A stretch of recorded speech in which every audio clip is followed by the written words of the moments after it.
Ce soir, par la grâce du Seigneur, je voudrais que nous puissions poursuivre notre message que nous avons commencé il y a un peu plus de 2 semaines. Nous sommes en train de parler de ce sujet, la raison pour laquelle plusieurs n'entreront pas au ciel. Et là, nous sommes dans le livre de Matthieu, au chapitre 7. Chapitre 7, vous allez vous tenir debout, nous allons le lire en reprenant un peu nos bonnes habitudes.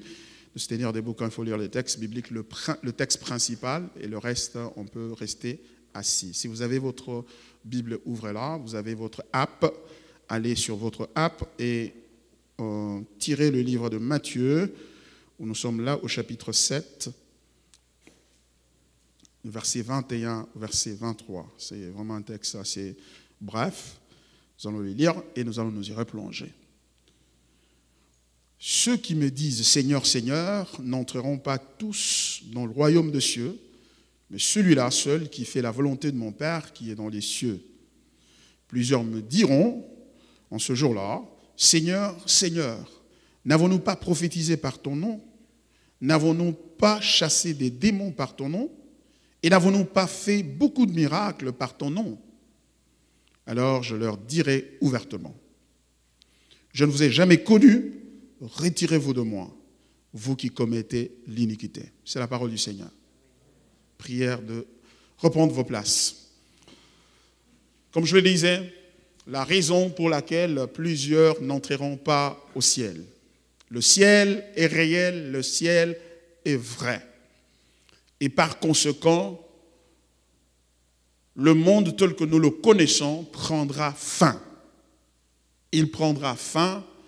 Et à la fin, il y aura un jugement auquel Dieu appellera tous les humains, les morts et les vivants. Il les appellera et chacun rendra compte de ce qu'aura été sa vie devant Dieu. Et la Bible nous dit, et c'est Jésus qui parle ici, le texte que nous sommes en train de lire, c'est un texte qui appartient à ce qu'on appelle le sermon sur la montagne. Ça commence au chapitre 5, de Matthieu jusqu'au chapitre 7. Et le texte que nous avons lu n'est qu'une portion de cette prédication qu'il avait faite. Donc ce que nous partageons ici a fait l'objet de la prédication de Jésus. Ça veut donc dire que ce n'est pas quelque chose que Jésus a dit dans le secret ou qu'il aurait dit aux initiés ou à ses disciples en aparté, comme on a vu dans certains cas, il disait des choses seulement à ses disciples. Mais ici, là, il est à la montagne, en train de parler, de prêcher, voulant que tout le monde écoute, entende ce qu'il est en train de dire. Et Jésus, c'est le meilleur prédicateur qui existe. Et entre autres choses qu'il a dites, ce sont des choses que, c'est le texte ici que nous venons de lire, qui dit clairement, ce ne sont pas tous ceux qui disent « Seigneur, Seigneur » qui entreront dans le royaume des cieux. Seul celui-là qui fait la volonté de mon Père qui est dans les cieux. Donc ce n'est pas tout le monde qui se réclame être croyant, chrétien, qui se réclame être enfant de Dieu, qui va finalement se retrouver en ce jour-là, ce dernier jour du jugement, dans le ciel. C'est ce que Jésus est en train de dire. C'est pas, donc, il ne prêche pas un salut universaliste. Donc, il sait qu'il y a des gens qui vont entrer au ciel, il y en a qui ne vont pas entrer. Et là, il est en train de parler aux gens qui ont l'habitude de dire « Seigneur, Seigneur ». Ça veut dire que ce sont des gens qui ont une certaine familiarité avec les choses de Dieu, ou la Bible, ou la vie de l'Église, parlons du cas d'espèce de la vie de l'Église qui nous concerne. Donc, Jésus est en train de mettre en garde, nous particulièrement, qui confessons être de chrétiens, qui confessons être accoutumés aux choses de Dieu, familiers aux choses de Dieu, qu'il ne suffit pas seulement de parler de Jésus ou de l'identifier, de le reconnaître comme Seigneur pour se retrouver ce jour-là dans le royaume des cieux. Il poursuit son discours en disant, c'est plutôt seul celui-là, Seul celui-là. Remarquez, il a dit, ce n'est pas ceux qui disent Seigneur, Seigneur, il y a un groupe là. Mais pour entrer dans le royaume, il dit, celui-là. Car le salut est individuel. Il ne va pas recevoir les gens en termes de groupe. Oh, les gens des Bridge of Grace, venez, vous qui êtes chez les pasteurs Baron, venez d'abord. Oh, les gens qui étaient catholiques, les gens qui étaient baptistes, méthodistes, ainsi de suite. Il ne va pas recevoir les gens par groupe, il va recevoir les gens individuellement et il va chercher à identifier ceux-là qui avaient pratiqué la volonté de son Père, qui est dans les cieux. Il identifie bien son Père. Il ne dit pas son Père qui est dans le temple à Jérusalem, il dit son Père qui est dans les cieux. Parce que c'est comme ça qu'il nous a appris à prier, n'est-ce pas? Il dit quand vous priez, dites notre Père qui est aux cieux. Jésus localise le Père très bien. Aux cieux, c'est-à-dire qui est au-dessus de tout, qui règne, qui est souverain, qui est au-dessus de tout. Vous voyez? Alors il dit que ce Père-là qui règne a une volonté. C'est un peu contraire à l'évangile qu'on a aujourd'hui, un évangile où une certaine articulation de la notion de Dieu, de la pensée de Dieu, de ceux qui sont panthéistes, qui disent qu'il n'existe pas un Dieu qui a une volonté, une pensée, donc qui a une certaine intelligence. Dieu, c'est nous tous mis ensemble. Nous formons Dieu. Et par conséquent, chacun a un morceau des dieux en lui, a une partie des dieux en lui. C'est pourquoi, par exemple, la méditation transcendantale, on vous encourage à rentrer en vous et à identifier Dieu qui est déjà en vous.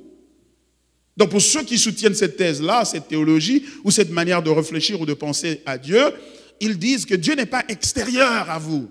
Dieu n'est pas extérieur, il est intérieur, il est en vous. Rentre en toi-même, tu vas trouver Dieu. Mais la Bible est catégorique, elle dit, car tous ont péché et sont privés de la gloire de Dieu. Ils sont séparés de Dieu. Dieu n'est pas un avec tous. Dieu est aux cieux. C'est une personne qui a une pensée, qui a des sentiments, qui a de l'intelligence et donc qui peut exprimer sa volonté. C'est pourquoi il dit,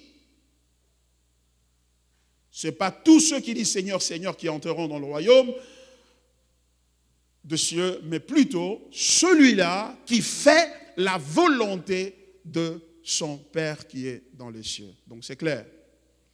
Mais comme nous l'avons signifié la fois dernière, il ne faudrait pas commettre l'erreur de tomber dans ce qu'on appelle le salut par les œuvres. C'est-à-dire, si je fais la volonté de Dieu aujourd'hui, je la fais mardi, je la fais mercredi, vendredi et samedi, dimanche, donc finalement, janvier, février, mars et puis décembre, finalement, une année, 2 ans, jusqu'à ce que Jésus revienne, et bien à la fin, Jésus va regarder comment j'ai pratiqué sa volonté.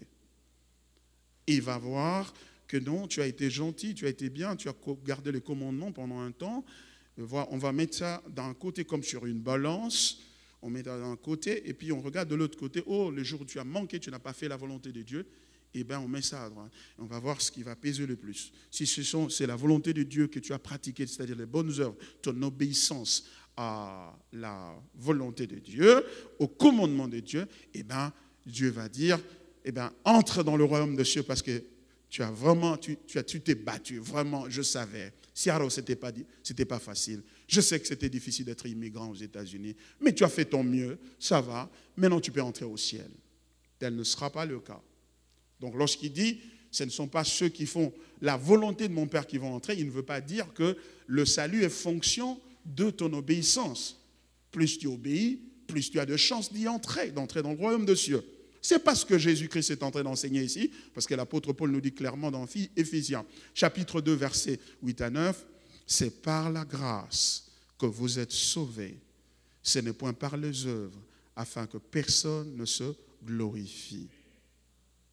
Voyez-vous? Donc Jésus et Paul ne peuvent pas être en conflit ici. Donc c'est-à-dire que ce que Jésus est en train de dire, il n'enseigne pas le salut par les œuvres, il enseigne le salut par la grâce. Pourquoi? Parce que c'est là que nous devons jeter nos regards au verset suivant, c'est-à-dire verset 22. Voilà ce qu'il est en train de dire au verset 22. Il dit ceci,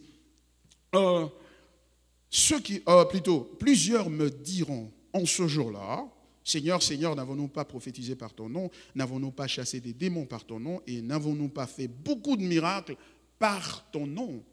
Verset 23, je leur dirai ouvertement, je ne vous ai jamais connu.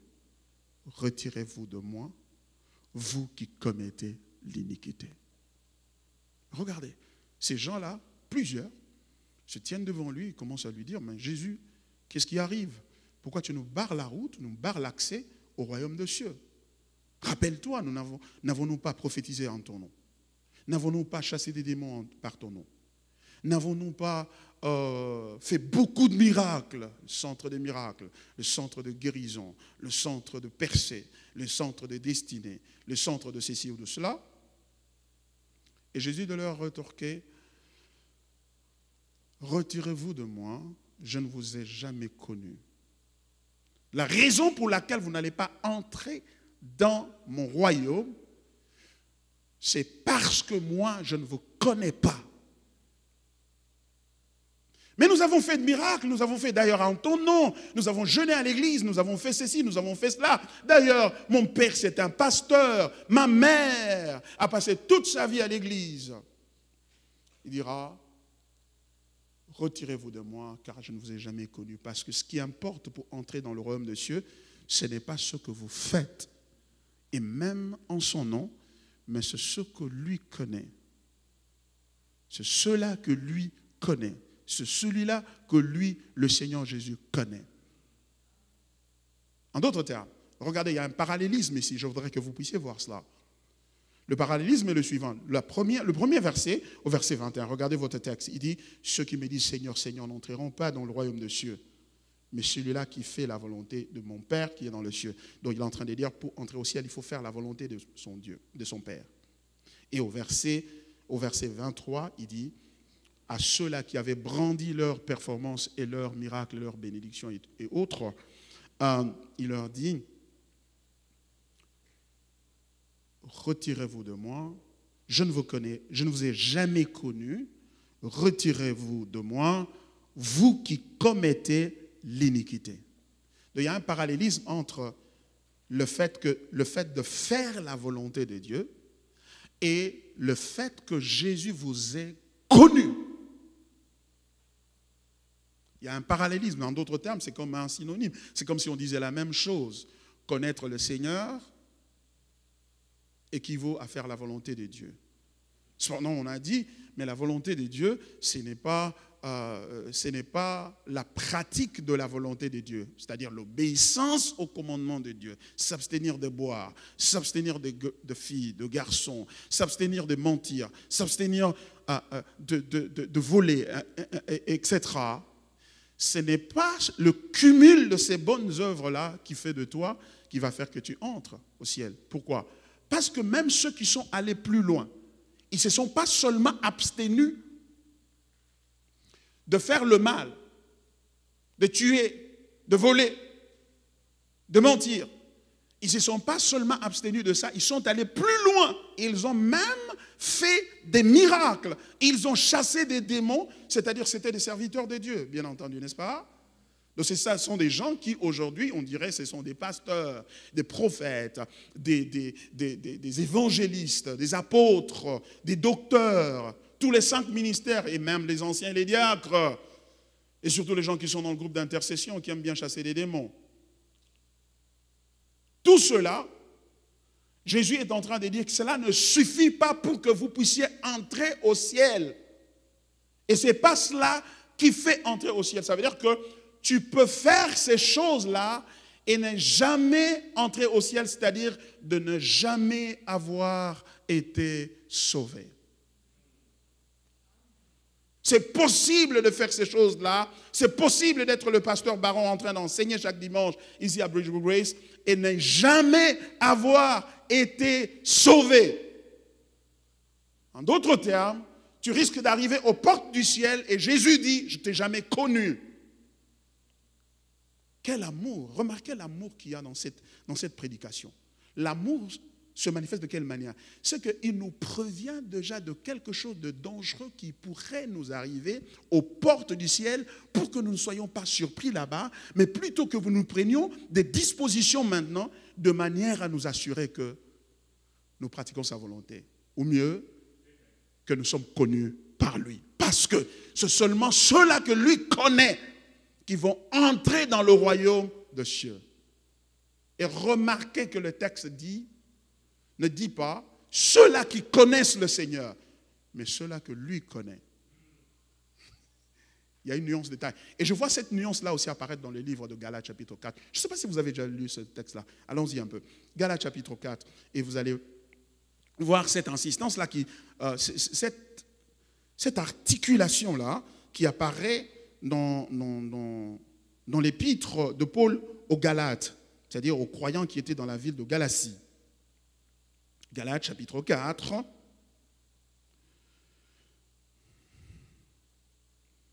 Versets 8 et 9. Autrefois, ne connaissant pas Dieu, vous serviez des dieux qui ne le sont pas de leur nature. Mais à présent, que vous avez connu Dieu, ou plutôt que vous avez été connus de Dieu, comment retournez-vous à ces faibles et pauvres rudiments auxquels de nouveau vous voulez vous asservir encore? L'apôtre Paul est en train de dire que autrefois vous étiez sans Dieu. Autrefois vous serviez d'autres dieux qui en réalité ne sont pas Dieu, parce qu'il n'y a qu'un seul Dieu. Mais maintenant, à présent que vous avez connu Dieu, il dit plutôt que Dieu vous connaît. En d'autres termes, ce qui est important, ce n'est pas ce que ta prétention de connaître Dieu, mais c'est plutôt la certitude et son affirmation de vous connaître. Car dans Romains chapitre 8, verset 29, la Bible dit, ceux-là qu'il a connus d'avance, il les a aussi prédestinés à être semblables à l'image de son Fils, afin que son Fils fût le premier-né entre plusieurs frères. Et ceux-là qu'il a prédestinés, il les a aussi appelés. Et ceux-là qu'il a appelés, il les a aussi justifiés. Et ceux qu'il a justifiés, il les a glorifiés. Ça veut dire, il les a fait entrer dans son royaume. Et le point de départ, c'est le fait qu'il les connaît davantage. C'est lui qui les connaît. Bien-aimé dans le Seigneur, une telle assertion, une telle affirmation, une telle déclaration devrait faire l'objet de notre attention et notre recherche au point de nous faire perdre le sommeil la nuit pour nous rassurer si vraiment le Seigneur nous connaît. Parce que c'est sur base de cette connaissance que les gens seront admis au ciel. Imagine que les pasteurs et les prophètes, les docteurs, les évangélistes, les apôtres soient renvoyés en un tour de main par le Seigneur et ne soient pas admis au ciel. Certains sont en train de dire, peut-être qu'ils étaient des aventuriers, peut-être qu'ils en... Pas nécessairement, parce que nous allons voir un homme qui n'était pas aventurier, qui était, on pourrait dire aujourd'hui même, qui avait le rang de pasteur ou d'apôtre, d'évangéliste, mais à qui Jésus a dit une vérité qui a bousculé ses convictions, mais qui pourtant était la vérité. Il s'agit de Nicodème. Allons dans Jean chapitre 3. Allons à Jean chapitre 3 et nous allons lire cette histoire ensemble. Parce que nous ne devons pas développer une fausse assurance de la foi, une fausse assurance chrétienne, et arriver au bout seulement réaliser que non, tu ne peux pas entrer. Je sais que tu es vierge, tu n'as jamais connu d'homme, tu es chaste, tu n'as jamais connu de femme. Mais ce n'est pas cela qui va te faire entrer au ciel. Il y a des gens qui pensent qu'ils sont déjà à moitié bons. Jésus vient seulement compléter une partie qu'il manque. Ce n'est pas cela l'évangile. Et nous allons voir cela dans le cas d'espèce de cet homme ici, que nous appelons Nicodème. Jean chapitre 3, nous avons commencé à lire ce texte-là la fois dernière. J'ai voulu simplement embarquer nos amis qui n'étaient pas là ou qui viennent pour la toute première fois, pour nous permettre d'être sur la même longueur d'onde avec eux. Je m'en vais lire. Jean chapitre 3, à partir du verset 1er. Mais il y eut un homme d'entre les pharisiens, nommé Nicodème, un chef de Juifs, qui vint, lui, auprès de Jésus de nuit et lui dit, « Rabbi, nous savons que tu es un docteur venu de Dieu, car personne ne peut faire ces miracles que tu fais si Dieu n'est avec lui. » Verset 3. Jésus lui répondit, « en vérité, je te le dis, si un homme ne naît de nouveau, il ne peut voir le royaume de Dieu. » Nicodème lui dit, « Comment un homme peut-il naître quand il est vieux? Peut-il rentrer dans le sein de sa mère et naître? » Jésus répondit, « en vérité, je te le dis, si un homme n'est né d'eau et d'esprit, il ne peut entrer dans le royaume de Dieu. Ce qui est né de la chair est chair, et ce qui est né de l'esprit est esprit. Ne t'étonne pas que je t'ai dit, il faut que vous naissiez de nouveau. Le vent souffle où il veut et tu en entends le bruit, mais tu ne sais d'où il vient ni où il va. Il en est ainsi de tout homme qui est né de Dieu. » Nicodème lui dit, « Comment cela peut-il se faire? » Jésus lui répondit, « Tu es le docteur d'Israël et tu ne sais pas ces choses. » Amen. Waouh. Une expérience, une rencontre, une sorte d'interview, une sorte de conversation entre un chef de Juifs. C'est comme ça que Jean, l'apôtre qui a écrit ce texte, cet évangile selon Jean, est en train de le présenter. Il est en train de nous présenter la personne pour que nous comprenions l'importance de la conversation et la nature de cette conversation que Jésus a eue avec cet homme. Il le décrit, il dit que c'était un homme d'entre les pharisiens. Les pharisiens à l'époque, c'était des gens qui étaient reconnus comme étant des observateurs scrupuleux, c'est-à-dire des gens qui suivaient à la lettre les Écritures. Ça, ce n'est pas un nouveau converti.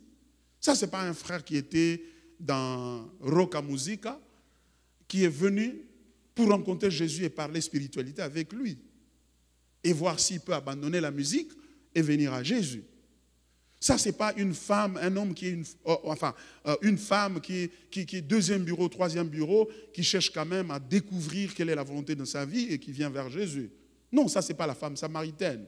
Ça, c'est un homme qui a le rang d'apôtre et même le rang de cardinal, on dirait, si tu viens de la persuasion catholique, pour t'aider à comprendre. Ça, c'était vraiment quelqu'un qui était versé dans les Écritures, qui connaissait l'Ancien Testament et qui l'enseignait. Il était un pharisien et il était l'un des leaders juifs. Il faisait partie, du reste, ce qu'on appelle le Sanhédrin, c'est-à-dire le comité spirituel et même juridique qui dirigeait le peuple d'Israël. C'est avec le Sanhédrin qu'il y avait cette sorte d'interface entre Israël et l'autorité romaine. Rappelez-vous, Jésus, avant d'être crucifié par les Romains, c'est le Sanhédrin qui a décidé sur son sort et qui l'a traduit en justice devant la cour de Pilate pour que ce dernier prenne la décision sur la vie de Jésus. Donc c'était un homme important, un homme spirituel, un homme qu'on appellerait aujourd'hui daddy, qui connaît les choses de Dieu, qui prie sur le genre, certainement, qui a aussi une compréhension prophétique de choses. C'est la raison pour laquelle, en le présentant, il dit, il vint de nuit le voir, en aparté, en catimini, si on peut le dire. On peut pousser sa truculence jusque-là. Et il dit, il est venu le voir et lui dit ceci. Rabbi, nous savons que tu es un docteur venu de Dieu, car personne ne peut faire ces miracles que tu fais si Dieu n'est avec lui. C'est comme ça qu'il commence sa conversation avec le Seigneur Jésus. Vous savez, Jésus ne faisait pas partie des 70 membres du Sanhédrin. Donc c'était un outsider par rapport à cette structure religieuse et même légale qui était en place. Mais pour qu'un vieux qui est cardinal, c'est-à-dire c'est comme si le cardinal catholique va voir le pasteur Roland Dallot et lui dit, En tout cas, je crois que tu es avec Dieu. Tu vois, il doit le voir le soir, la nuit, quand les autres cardinaux ne sont pas là. Et la raison pour laquelle il va le voir, vous le sentez dans sa question. Voilà comment il commence sa question. Il dit « Rabbi ». Rabbi qui veut dire enseignant, qui veut dire maître. C'est-à-dire qu'il reconnaît l'autorité de Jésus sur lui. Voyez-vous? Jésus a dit, ce n'est pas ceux qui disent Seigneur, Seigneur, qui entreront dans le royaume de Dieu. Donc c'est quelqu'un qui a reconnu l'autorité de Jésus. Et reconnaître un petit membre donc, qui est en train de faire des miracles, qui est en train de tirer les gens, ça demande de l'humilité. Quelle humilité cet homme a démontré? Il a démontré du caractère. Et même alors, ayant démontré ce caractère, cette moralité, ce n'était pas suffisant pour recevoir l'approbation de Jésus. Si j'étais Jésus, moi, si j'étais Jésus, l'entendre dire ça, j'allais dire carrément, merci Mokouboua, merci d'être venu.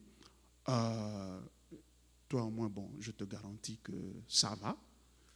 Si seulement peut-être que tu abandonnes un peu parler trop, tout ça, je crois que tu es bien, tu vas entrer au ciel. C'est ce que je lui aurais dit. Il s'est humilié, il connaît les Écritures, il connaît beaucoup de choses. C'est un peu comme qui dirait aujourd'hui dans le jargon d'aujourd'hui. Il te reste seulement de recevoir Jésus comme Seigneur et Sauveur. Il te reste seulement de faire cette prière-là. N'avons-nous pas entendu des gens dire « Ah, mais telle personne, non, c'est une très bonne personne. Elle a une conduite exemplaire. Tout ce qui lui reste seulement, c'est de dire la prière de recevoir Jésus comme Seigneur et Sauveur. » C'est tout ce qui lui reste. Reconnaître que le Seigneur, que Jésus est Seigneur. Cependant, Jésus dit, ce n'est pas ceux qui disent Seigneur, Seigneur, qui entreront dans le royaume. Rabbi. Non, Jésus doit avoir. Non, Jésus avait de la personnalité. Pour moi, ça, l'ambiance, on a Rabbi. À Saint-Jolio déjà. Rabbi. Mais tu te permets de l'affronter encore. Non, quelle personnalité. Acclamons pour Jésus. Waouh! Ça, c'est le pasteur sur lequel on peut compter. Le pasteur Baron peut te décevoir, mais jamais Jésus. Il est la vérité, le chemin est la vie. Même si tu l'adores, même si tu le loues, il reste attaché à la vérité parce que la vérité, c'est une façon pour lui de te montrer son amour. L'amour commence avec la vérité et dans le mensonge. Et voilà ce qu'il dit à Jésus.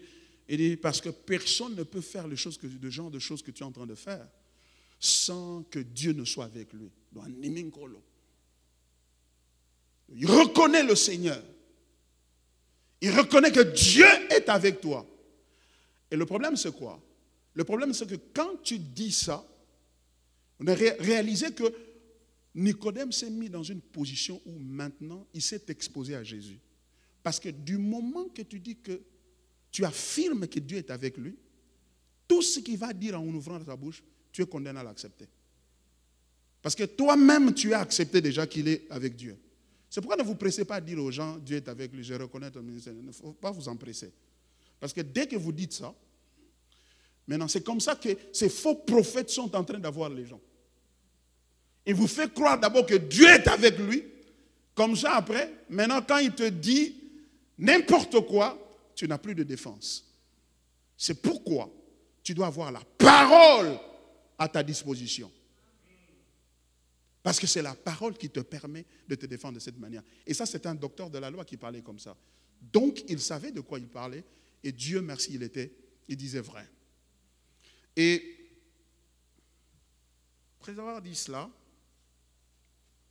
écoutez maintenant la réponse de Jésus, verset 3. Jésus lui répondit, en vérité, je le dis, si un homme ne naît de nouveau, il ne peut voir le royaume de Dieu. Waouh! Si un homme ne naît de nouveau, il ne peut voir le royaume de Dieu.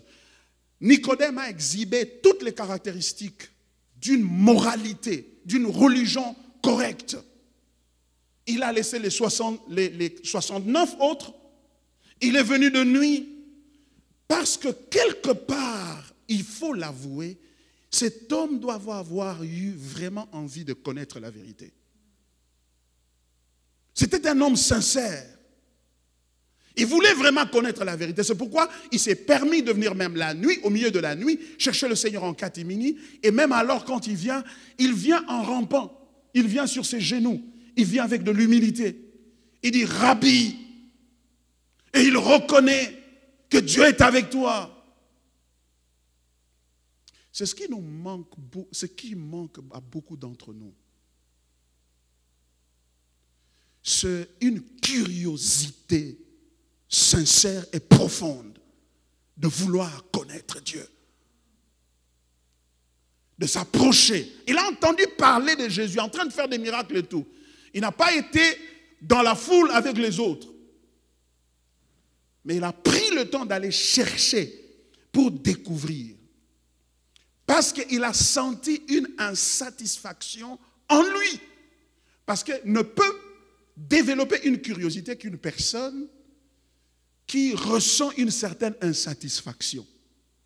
La crise dans l'Église, c'est la crise du désir de Dieu. Oh, le psalmiste a dit, comme une biche soupire après des eaux courantes, mon âme soupire après toi, ô Éternel. Après toi, non pas après la bénédiction, non pas après la délivrance. Viens ici, rentre dans le profondeur, tu vas découvrir, tu vas être délivré, tu vas découvrir qui est en train de te pourchasser dans la vie. Les gens cherchent toujours leur propre confort. Très peu cherchent Dieu. Cependant, Jésus a dit dans Jean chapitre 17, verset 3, il a dit, « Oh, la vie éternelle, c'est qu'ils te connaissent, toi, le seul vrai Dieu, et celui que tu as envoyé, à savoir Jésus-Christ. » La vie éternelle, c'est de connaître lui, le Seigneur, le connaître. C'est pourquoi il pouvait dire, « Retirez-vous de moi, à ceux-là qui brandissaient leur performance, retirez-vous de moi, car je ne vous ai jamais connu. » Et quand il dit « je ne vous ai jamais connu », en d'autres termes, il est en train de dire « vous n'êtes jamais né de nouveau ». Parce que c'est ça la condition qu'il est en train d'énoncer ici, dans le texte, dans sa conversation avec Nicodème. Il dit « en vérité, je le dis, si un homme ne naît de nouveau, il ne peut voir le royaume des cieux. » Alors, si un homme ne naît de nouveau, il ne peut voir, c'est-à-dire il ne peut entrer dans le royaume des cieux. Cependant, dans Matthieu, il a dit, « Retirez-vous de moi, car je ne vous ai jamais connu. » Ça veut dire que Jésus te connaisse et la nouvelle naissance, ce sont des synonymes. Jésus te connaît et c'est pourquoi il te donne accès à son royaume par la nouvelle naissance, c'est-à-dire par la régénération. La raison pour laquelle plusieurs n'entreront pas au ciel, c'est parce que le Seigneur ne les connaît pas. Que dis-je? Parce qu'ils ne sont jamais nés de nouveau. Donc ça veut dire qu'il est possible d'aller prier et même de connaître des exaucements à la prière et ne jamais être né de nouveau. Mes amis, pensez-y. Même vous qui nous suivez online, réfléchissez-y un moment. Ça, c'est la vérité. Jésus dit, en vérité, en vérité. Quelqu'un qui n'a jamais menti et qui vous ajoute en vérité, non seulement une fois, mais deux fois, en vérité, ça veut dire que vous devez prendre ça au sérieux. Si quelqu'un ne naît pas de nouveau, il ne peut pas entrer dans le royaume des cieux. Et Jésus est en train de dire ça à quelqu'un qui a passé toute sa vie à lire les Écritures saintes. À l'époque, il n'y avait que l'Ancien Testament, n'est-ce pas? Le Nouveau Testament n'était pas encore écrit au moment où Jésus est en train de parler. Donc toute la loi de Moïse était entre ses mains, tous les prophètes, tout ce que Dieu a promis à Israël, toutes les bénédictions et tout était entre ses mains. Et cet homme, c'était un docteur, la loi, un PhD en Ancien Testament. Et du coup, la chose lui passe comme ça. Parce que la question qu'il va poser, c'est celle-ci. Il dit, Nicodème lui dit, comment un homme peut-il naître quand il est vieux? peut-il rentrer dans le sein de sa mère et naître? Il est vieux. Comment cela peut arriver? Parce que la question qu'il est en train de poser est en train de traduire son niveau de compréhension.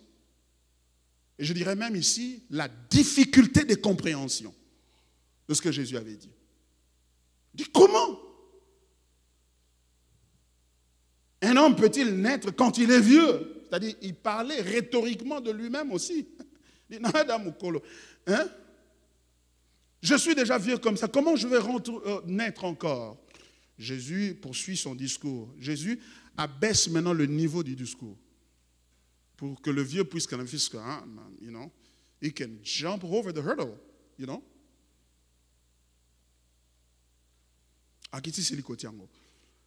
Et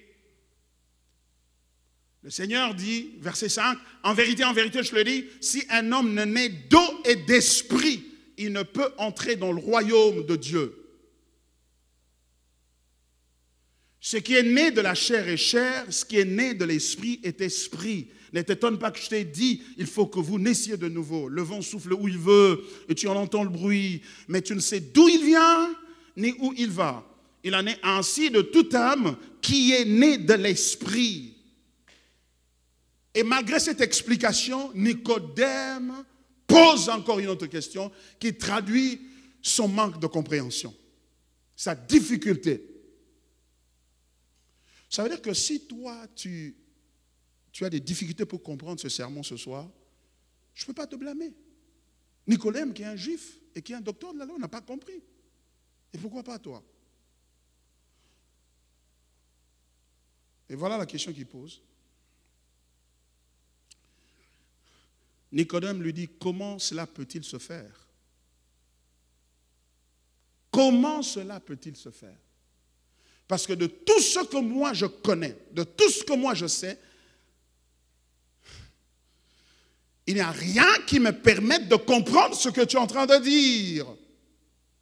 Il n'y a rien qui me permette de comprendre ce que tu es en train de dire. Comment cela va se faire? Et en disant cela, il est en train de déclarer implicitement que je ne peux pas faire ce que tu es en train de demander. Comment cela peut arriver? Donc, c'est-à-dire que je ne peux pas faire ça. Je n'ai aucune capacité par moi-même et en moi-même de pouvoir déployer ça, de pouvoir faire ça. Donc, ce que tu es en train de demander est au-delà de mes forces, est au-delà de ma capacité. Et voilà la réponse de Jésus. Il dit, Jésus lui répondit au verset 10, tu es le docteur d'Israël, tu ne sais pas ces choses. En d'autres termes, malheur à Israël. Si ces docteurs, c'est-à-dire les plus connaissants, les grands connaisseurs qu'il détient, ces experts ne connaissent pas ces choses, allez-y comprendre si Israël va les comprendre. C'est ça le problème. Parfois, nous qui sommes des pasteurs, des leaders, des serviteurs de Dieu, si les choses nous échappent, les choses profondes qui du reste appartiennent, selon l'articulation de Jésus, selon l'explication de Jésus, qui sont des choses basiques, qui sont des choses fondamentales, nous ne les comprenons pas, nous ne pouvons pas donc les expliquer aux autres. C'est pourquoi il est en train de dire dans Matthieu chapitre 7, notre texte de base, il est en train de dire, dans ce jour-là, plusieurs viendront disant, nous avons prophétisé par ton nom. Nous avons chassé des démons par ton nom. Nous avons fait beaucoup de miracles par ton nom. Ça, ce sont des leaders. C'est nous les leaders. Nous avons fait toutes ces choses-là. J'ai prêché. Nous avons chassé des démons. Nous avons fait toutes ces choses-là. Et Jésus dira, retirez-vous de moi, je ne vous ai jamais connu. Si cela arrive à nos leaders, c'est-à-dire ils ne comprennent pas ce qui est basique, ce qui permet d'ouvrir la porte de Dieu pour entrer. S'ils ne comprennent pas ça, ça veut donc dire que nous ne pouvons pas aussi non plus comprendre ce que le Seigneur est en train de dire. Si nous ne comprenons pas ce qui est fondamental, ce qui permet à quelqu'un d'entrer au ciel, ce qui veut dire, ce qui rend quelqu'un chrétien, ce qui fait de quelqu'un chrétien, si nous ne comprenons pas ça, alors allez-y comprendre la misère dans laquelle se trouve l'Église. Parce que lorsqu'ils arrivent aux portes du ciel, la raison qu'ils évoquent comme base pour justifier leur entrée dans le royaume de cieux, c'est leur performance. Nous avons prophétisé, nous avons chassé des démons et nous avons fait beaucoup de miracles. C'est exactement les choses qu'ils font chaque dimanche, chaque jeudi, chaque mardi, chaque lundi, chaque mercredi, tous les jours de la semaine à la chair. Ils parlent aux gens de comment être délivrés, comment recevoir les miracles et comment connaître la volonté de Dieu par voie de prophétie. Ce sont ces choses-là qui sont au centre de leur prédication et au centre de leur ministère. Et c'est exactement ces choses-là qui ne peuvent pas être utilisées pour entrer dans le royaume des cieux. Vous voyez la crise? Ça veut donc dire que la crise que nous avons, c'est la crise du christianisme, de la chrétienté. C'est quoi la chrétienté? C'est quoi être chrétien? Parce que le chrétien, c'est celui-là qui finalement entre au ciel. Parce qu'il a refusé de suivre les autres religions, il a cru en Christ et son but c'est d'entrer finalement au ciel. Et ce qui fait entrer aux gens au ciel, ceux-là qui sont censés nous diriger, soit ne nous le disent pas, ne nous le disent pas, ces gens-là ne le disent pas, ou soit ils ne les connaissent pas. Ils nous parlent d'autre chose. Et vous vous posez la question, mais pourquoi ils ne mettent pas l'accent sur ce qui permet d'entrer au royaume des cieux et d'y demeurer, ils mettent l'accent sur autre chose là? La raison est simple. C'est parce que, lisons 2 Timothée, chapitre 4. Je vais vous montrer.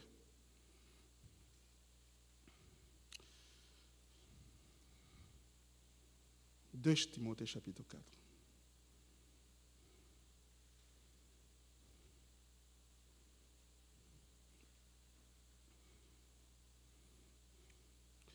Je vais lire à partir du verset 1er pour que vous sentiez le contexte et vous puissiez voir comment l'argument coule dans le contexte et comprendre donc la force du verset sur lequel je voudrais que nous puissions nous attarder. 2 Timothée 4, partie du verset 1. Je t'en conjure devant Dieu et devant Jésus-Christ, qui doit juger les vivants et les morts, Et au nom de son apparition et de son royaume, prêche la parole, insiste en toute occasion, favorable ou non, reprend, censure, exhorte avec toute douceur et en instruisant. Car il viendra un temps où les hommes ne supporteront pas la saine doctrine. La doctrine qui permet aux gens d'entrer au ciel.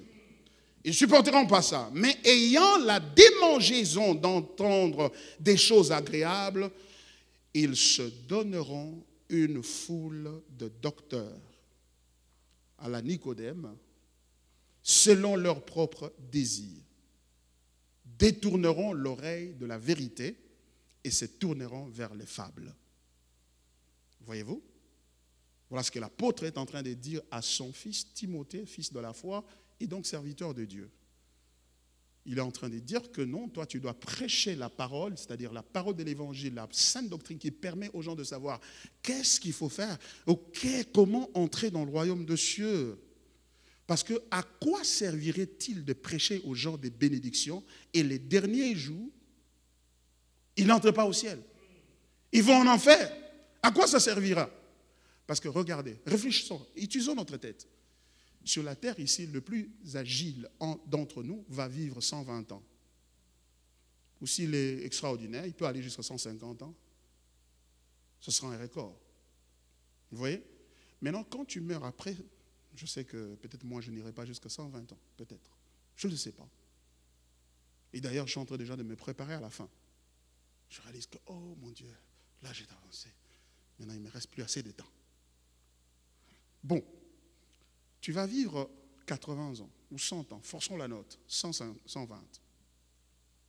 Et après les 120 ans là, tu vas vivre pour le reste de ta vie, pour l'éternité, de l'autre côté.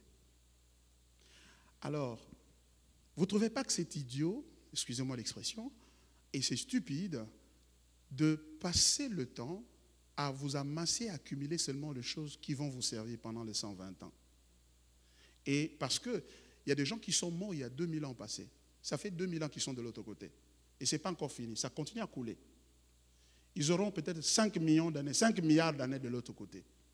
Vous ne trouvez pas que c'est sage de se poser la question de savoir, mais si je mourais, quel sera mon état de l'autre côté? Parce que je passerai plus de temps là-bas qu'ici. C'est pourquoi la Bible dit ceci. À quoi servirait-il à un homme de gagner le monde entier s'il devra perdre son âme? Donc la priorité doit être notre âme et donc l'entrée au royaume de Dieu, parce qu'il nous prévient. Quel amour, ces sauveurs, nous avons. Il dit, ce pas tous ceux qui disent Seigneur, Seigneur, qui entreront dans mon royaume. Ne vous laissez pas tromper, ne vous laissez pas berner, ne vous laissez pas séduire. Ce n'est pas tous qui vont à l'église, ce n'est pas tous qui jeûnent, ce n'est pas tous qui ont la Bible entre les mains, ce n'est pas tous ceux qui font la théologie. Non, c'est tous, celui-là, une personne qui fait la volonté de mon Père. Vous voyez, bien-aimé mon Seigneur. Et ici, dans ce texte ici que nous venons de lire, l'apôtre est en train de dire quelque chose de merveilleux. Il sort, il est en train de dire, car il viendra un temps. Waouh, il a prophétisé, il viendra un temps. Est-ce que ce temps est déjà arrivé? Non, pas encore, pas encore. Tous les pasteurs prêchent la vérité, tous les prophètes disent des bonnes choses. Le temps là n'est pas encore arrivé, n'est-ce pas? Hein? Si, il est déjà ici. Ce temps-là est déjà ici. Car il viendra un temps où les hommes ne supporteront pas la saine doctrine. Du genre de la croix. Mais ayant la démangeaison d'entendre des choses agréables, voilà ce qu'ils vont faire. Ils se donneront une foule de docteurs selon leurs propres désirs. Détourneront l'oreille de la vérité et se tourneront vers les fables. Ils se donneront, ils s'accumuleront. C'est-à-dire, en d'autres termes, c'est la démocratisation de l'appel au ministère. C'est la démocratisation. C'est-à-dire, l'appel au ministère, c'est quelque chose que Dieu fait. Il dit, Papa Johnny, je vous aime, venez, vous allez me servir. C'est Dieu qui l'a appelé. Et quand Dieu t'appelle, il te donne le message, c'est-à-dire, il te donne la saine doctrine, il te donne la croix pour parler de Jésus, parler du christianisme. Mais non, les autres disent ceci, non, nous ne voulons pas l'écouter lui, parce que ce qu'il est en train de dire là, ça nous dérange. Nous allons nous-mêmes choisir les gens qui vont nous parler.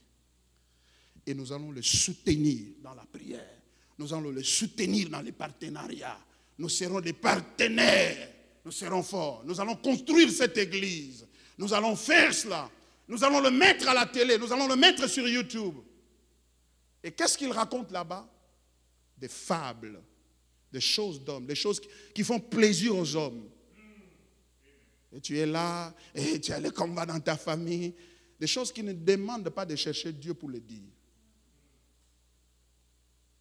Et tu as les combats, et les gens sont en train de suivre. Alors qu'il est écrit noir sur blanc, il n'y a maintenant donc aucune condamnation pour ceux qui sont en Christ. D'accord. Et tu as des condamnations, et tu as des réclamations sur ta vie. Puisque tu aimes ça, tu veux ça. Parce que tu ne veux pas te soumettre à ce que le Seigneur dit. Tu ne veux pas te soumettre à ce qu'il dit. Tu veux entendre des choses qui te plaisent, des choses qui vont dans le genre de ta culture, les choses qui vont dans le genre de ce que tu sais déjà, les choses qui vont dans le sens de ce que tu rêves la nuit. Parce que plusieurs ne sont plus conduits par les Écritures, par la saine doctrine, mais par leurs songes et par des prophéties de leurs prophètes, de soi-disant prophètes, qui leur racontent, tu ne t'es pas marié, il y a des liens de mariage. Non, tu n'es pas marié parce que le gars qui doit t'épouser n'a pas de travail. Il est à côté de toi. Il vit dans une économie, dans un pays où les gens volent des millions sur un coup de fil. Il fait un coup de fil, les millions sortent de la banque centrale. Et par conséquent, cet argent va avec un Libanais. Et ça ne crée pas de l'emploi dans le pays. Et les jeunes gens qui terminent les études n'ont pas d'emploi. Ils viennent à l'église, il faut que prier. Il n'a même pas le courage. J'ai rencontré un jeune homme qui m'a dit, parce que je ne sais même pas aborder une fille. Parce qu'après ça, qu'est-ce que je vais lui dire? Je vais lui dire que je t'aime et tout ça, mais ça va aller nulle part. Pourquoi? Non pas parce qu'il est lié dans sa famille, parce qu'il y a un corrupteur à la tête de l'État, du gouvernement, qui est en train de détourner les moyens qui auraient pu servir aux jeunes gens d'étudier, de terminer et de travailler. Pourquoi ne pas prêcher sur ça? Un corrupteur est plus dangereux qu'un sorcier, n'est-ce pas? Un sorcier peut manger 2, 3, 4 personnes, à la limite, en moyenne, par an. Mais un corrupteur qui vous vole 10 millions de dollars, 57 millions de dollars du pays, il a affaissé l'économie. Tu sais combien de vies il a détruit en faisant ça? Et il n'est pas le seul parce que celui-là a été jugé. Il y en a d'autres qui sont là. Ça n'a rien à voir avec les liens. C'est pourquoi tu n'es pas marié. C'est pourquoi tu ne trouves pas le travail. On est en train de t'attaquer dans ta famille. Le peu de soutien qui te reste, le pays est par terre, le peu qui peut te rester, c'est-à-dire ta famille, pour que tu l'entretiennes et bâtisses ta famille avec l'évangile. Maintenant, il y a un prophète qui vient pour te dire, tu dois te détourner et raser ça. Tu n'as à la fin ni le pays, ni la famille, ni le foyer, tu n'as rien. Tu pries beaucoup. Et tu viens aux portes du ciel pour dire, Seigneur, est-ce que je peux entrer ici? Retire-toi de moi, ouvrier d'iniquité.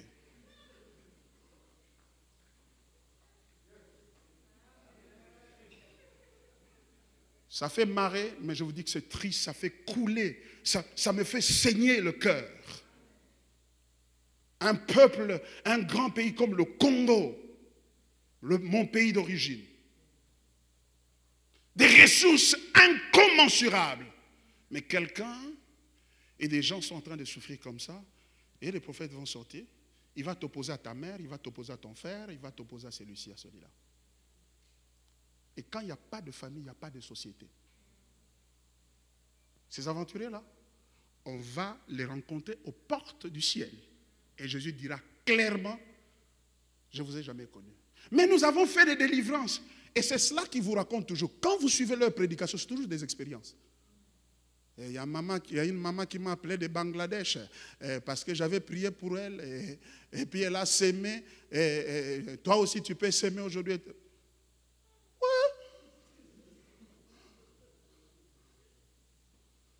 Il n'y a pas de saine doctrine. Bien-aimés, sauvez-vous de cette génération perverse. Il y a des pervers qui sont dehors. Faites très attention. Le Seigneur revient bientôt. Et il a dit, si tu ne nais pas de nouveau, tu n'entreras pas dans le ciel. Et Nicodème a voulu expliquer tout ça. Il a eu des difficultés à comprendre ça. Et Jésus lui dit ceci. Regarde. Tout homme né dans ce monde, il naît de la chair. Mais pour entrer dans le royaume de Dieu, il lui faut naître une seconde fois. Parce que maintenant, il doit naître de l'esprit. Parce que c'est en naissance de l'esprit que vous allez entrer dans le royaume de Dieu. Ce n'est pas en devenant la meilleure personne que vous pouvez devenir. Ce n'est pas en accumulant de bonnes œuvres. Pourquoi? Et il lui dit, tu es docteur de la loi et tu ne connais pas ces choses. Tu es docteur d'Israël et tu ne connais pas ces choses. Pourquoi? Parce que ces choses sont consignées dans les Écritures. Jésus ne racontait pas des choses qui étaient nouvelles, qui n'avaient pas de connexion avec les Écritures. Il a dit, si quelqu'un n'est né d'eau et d'esprit, il ne peut pas entrer dans le royaume de Dieu. Il parlait de la régénération. Et nous trouvons ça dans Ézéchiel, chapitre 36. Ézéchiel 36. Lisons ce texte-là. Je crois que c'est par là que je vais clôturer. Ézéchiel. Ézéchiel.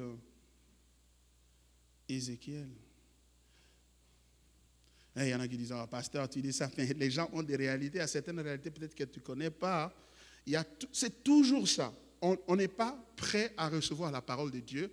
On veut entendre. On a déjà des choses qu'on veut entendre.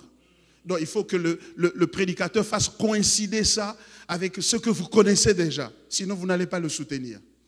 Sinon, vous n'allez pas payer l'offrande. Sinon, vous n'allez pas payer la dîme. Sinon, vous n'allez pas payer ceci. Alors, tous ces troubadours, donc ces gens-là, qui prêchent ces fausses histoires, ils réalisent que si tu prêches les choses que les gens veulent entendre, alors ils vont te soutenir. Tu auras un grand ministère. Comment entrer dans ta destinée? Et comment entrer dans ta... De quelle destinée parle-t-on?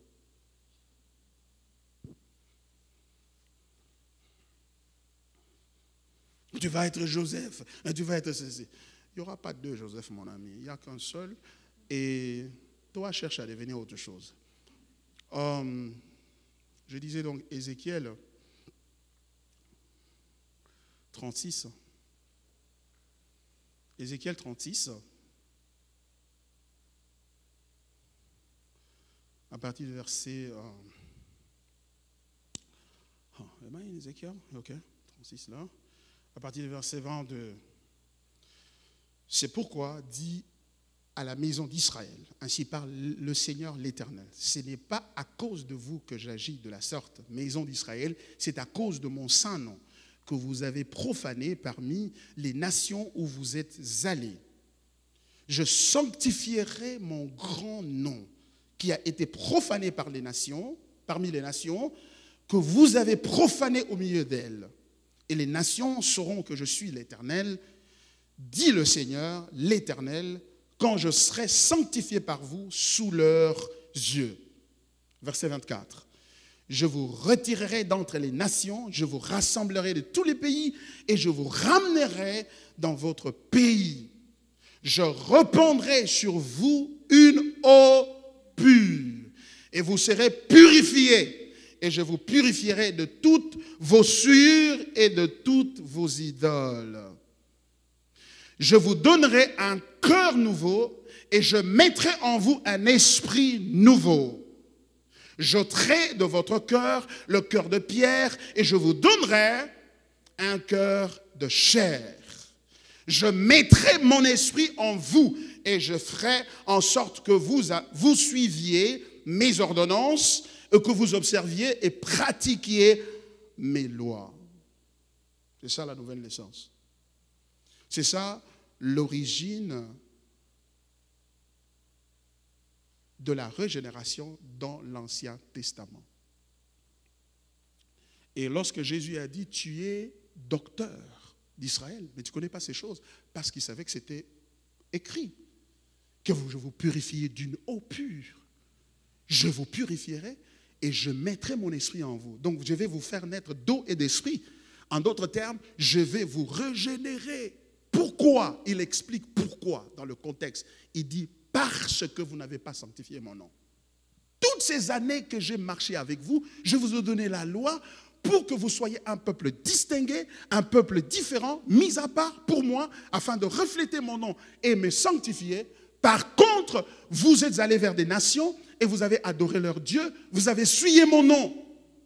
Et la raison pour laquelle vous avez fait cela, c'est parce que il y a quelque chose en vous qui est totalement dépravé, qui est totalement tordu, qui, même si je vous donne la loi la plus simple, vous ne lui obéirez pas. Parce que le mal ne vient pas de l'extérieur de vous, le mal vient de votre intérieur, de votre dedans, à l'intérieur là. Alors, ce mal-là, le Nouveau Testament l'appelle, et les dit, l'appelle la chair. Je voudrais vous montrer cela. L'appelle la chair. C'est la raison pour laquelle Israël n'a pas pu observer les lois de Dieu et donc pas pu observer l'alliance avec Dieu. Parce que leur cœur était un cœur de pierre et il dit, je vous donnerai un esprit nouveau, vous me donnerez un cœur nouveau. Et dans Jérémie chapitre 31, à partir du verset 31, il le dit encore plus explicitement en disant, en ce jour-là, je signerai une alliance nouvelle avec la maison d'Israël, non pas l'alliance comme celle que j'ai signée avec leur père, l'alliance qu'ils ont brisée, mais en ce jour-là, je traiterai une alliance nouvelle. J'ôterai le cœur de pierre en eux, je leur donnerai le cœur de chair. J'écrirai ma loi sur leur cœur. Et le Nouveau Testament appelle ça la chair. Ce principe-là qui fait que même si tu veux faire le bien, tu te surprends toujours en train de faire le mal. Une réalité que tout le monde connaît, n'est-ce pas? Si on fait un petit examen de conscience. L'apôtre Paul en parle dans Romains chapitre 7, il dit, le bien que je sais que je dois faire, je n'arrive pas à le faire, je me surprends toujours en train de faire le mal que je ne fais pas. La pornographie, la masturbation, le mensonge, je me surprends toujours en train de faire ça. Je me surprends toujours en train de cliquer. J'ai pris combien de fois la décision de dire, en tout cas cette fois-ci, moi je ne vais plus toucher la pornographie. Et une semaine après, non, je voulais juste voir l'introduction.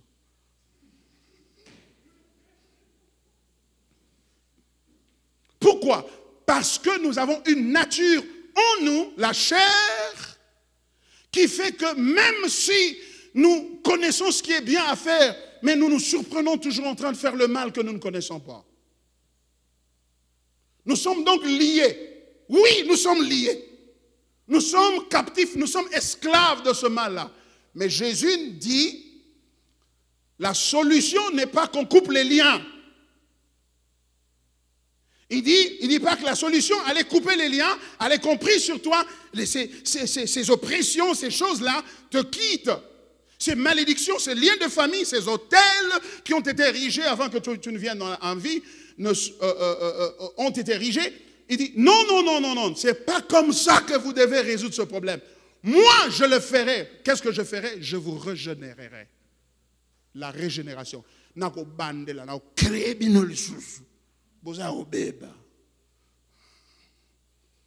Romains, chapitre 8, verset 1er, part de la Bible dit, il n'y a donc maintenant aucune condamnation pour ceux qui sont en Jésus-Christ. En effet, la loi de l'esprit de vie en Jésus-Christ m'a affranchi de la loi du péché et de la mort. Écoutez verset 3. Car, chose impossible à la loi, parce que la chair la rendait sans force. La chair, c'est-à-dire cette nature pécheresse en nous que nous avons hérité de nos premiers parents Adam et Ève lorsque ces derniers ont péché, cette nature-là fait que même la loi est bonne, elle est parfaite. Je sais que mentir c'est mauvais, mais je mens quand même. Just in case.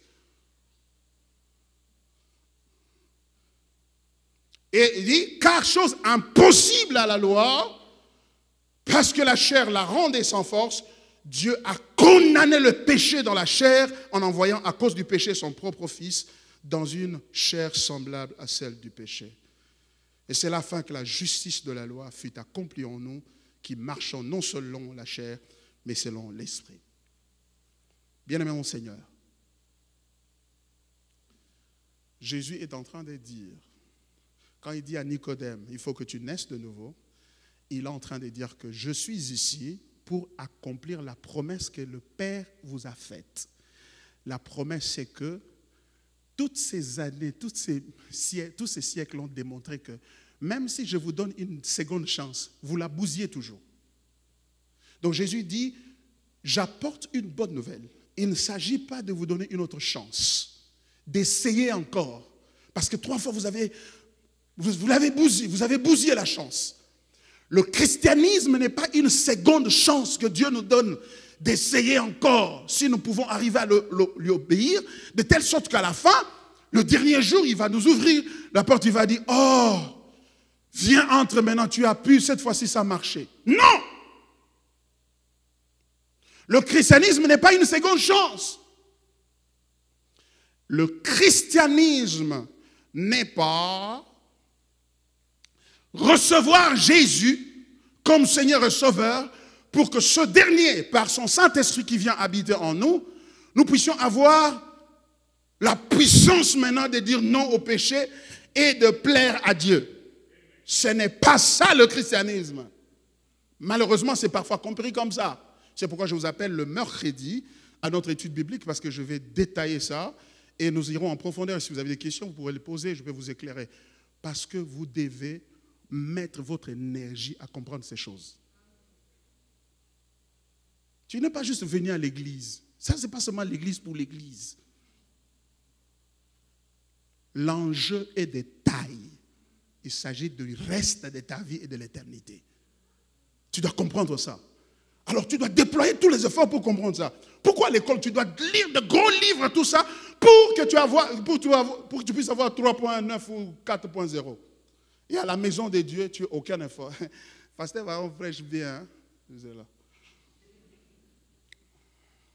Je ne suis pas ici pour bien prêcher. Je ne suis pas ici pour ça. Je ne suis pas ici pour recevoir des félicitations.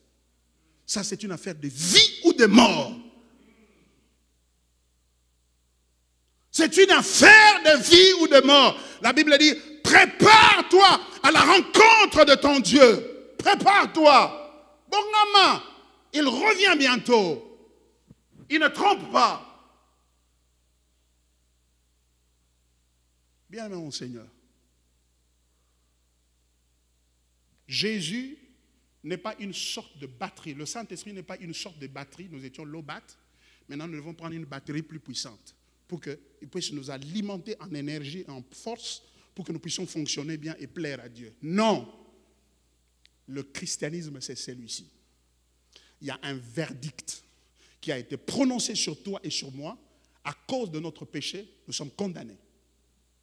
Et non seulement ça, notre corps, notre chair, est incapable, même si on lui donne 1 milliard d'années pour tenter de plaire à Dieu, pour rencontrer le standard de la perfection de Dieu, il ne peut jamais plaire à Dieu.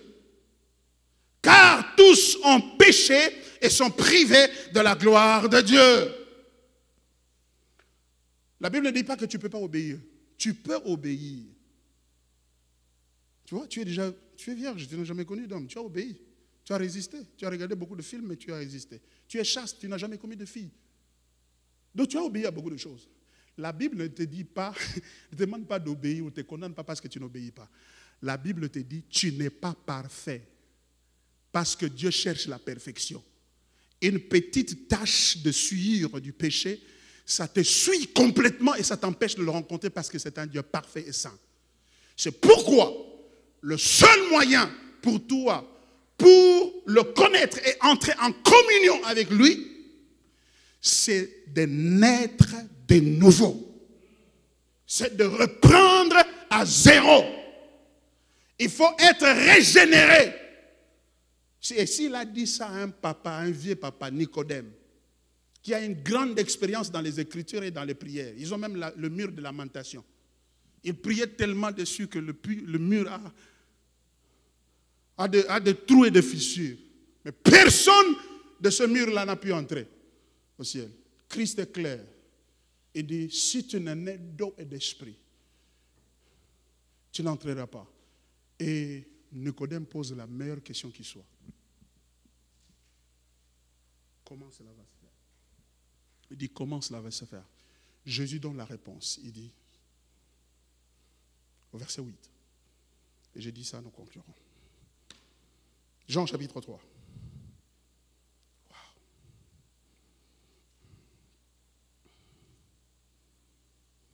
Jean chapitre 3, verset 8, il dit, le vent souffle où il veut, et tu en entends le bruit, mais tu ne sais d'où il vient, ni où il va.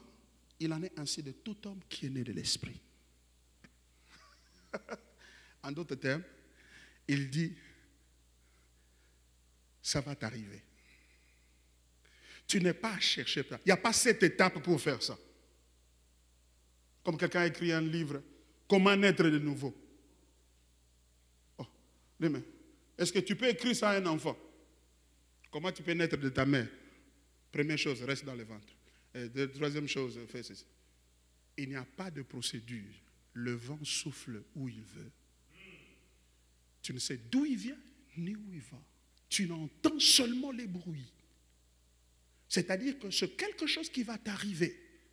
Parce qu'il t'a connu, il va le faire. Car ceux-là qu'il a connus d'avance, il les a prédestinés.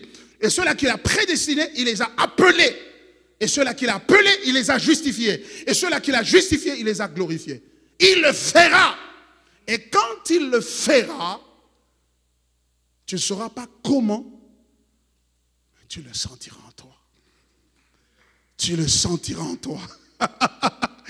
Tu sentiras, non, quelque chose s'est passé. J'étais ce soir-là à l'église, le pasteur Baron prêchait la parole. Et du coup, j'ai commencé à ressentir comme si j'ai vraiment besoin de ce Jésus-là. J'ai vraiment besoin de lui. Je me suis senti comme fatigué de moi-même parce que j'ai tout essayé et j'ai besoin de lui. Et ce désir-là, ça vient de lui. Le désir de se repentir et le désir de croire en lui, c'est un don de Dieu qui est consécutif à la régénération. Le dimanche prochain, je vais aller encore plus en profondeur. Je voudrais tout simplement m'assurer que tout celui qui vient à Bridge of Grace devient chrétien. Et il le demeure et il grandit dans sa chrétienté. C'est l'heure de comprendre ta chrétienté. Plus au sérieux tu prendras ça, plus tu verras Dieu se manifester en toi. Sors de ta zone de confort. Alors, les Congolais, c'est cette histoire-là des Congolais. Il y a Congolais et Congolais. Il y a Congolais et Congolais. Je ne peux pas renoncer à être Congolais. Je suis Congolais dans le sang. Même si on m'introduit dans l'eau pendant 100 ans, quand je sors, je suis Congolais. Et je suis fier de l'être parce que c'est un don de Dieu. Ésaü a méprisé le don qu'il avait reçu d'être le premier-né. Dieu l'a donné à quelqu'un d'autre. Ici, nous prêchons la parole de Dieu et nous invitons à Christ.